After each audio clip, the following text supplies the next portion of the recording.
Hi అండి. ఇప్పుడైతే హడావిడిగా సున్నుండలు చేయడం స్టార్ట్ చేసేసాను. ఇప్పుడొచ్చేసి నైట్ కూడా అయిపోయింది. ఎందుకంటే పిల్లలు వాళ్ళు అటు ఇటు తిరుగుతున్నప్పుడు ఇలాంటి ఉండలు పేరెంట్‌గా పెట్టుకున్నామంటే దన్ను అయితే గనక నెయ్యినైనా వంపేస్తాడు, ఆ ఉండలనైనా చిదిపేస్తాడనమాట. అందుకే వాళ్ళు పడుకున్న తర్వాత ఈ ఉండలను చేస్తున్నాను. ఇప్పుడెందుకు ఇంత హడావిడిగా చేసేస్తున్నాను అనుకుంటున్నారా? ఎందుకంటే రేపు మా హస్బెండ్ ఆఫీస్‌లో ఈ సున్నుండలనే ఇస్తారు. ఎప్పుడు వెకేషన్‌కి వెళ్ళినా కూడా మన ఆంధ్ర స్టైల్‌లో స్వీట్స్‌లో ఏవి ఫేమస్‌గా ఉంటాయో అలాంటి వాటిని ఇవ్వడానికి ఇష్టపడతారు.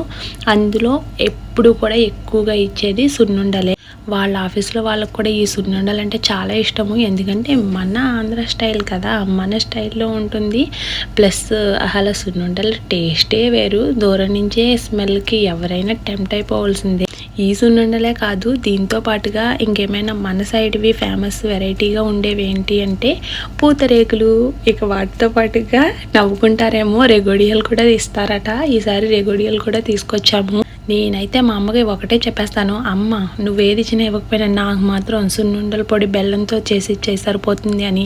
ఎప్పుడొచ్చినా సరే ఈ సున్నుండల పొడి తెచ్చుకుంటాను. ఈసారి అయితే ఇంట్లో నెయ్యి చాలా తక్కువ ఉందనేసి బయట నెయ్యి తీసుకున్నాము. ఇది కూడా తక్కువేం లేదు. అసలు ఎంత మంచి వాసన వస్తుందంటే నేను అసలు ఎక్స్పెక్ట్ చేయలేదు.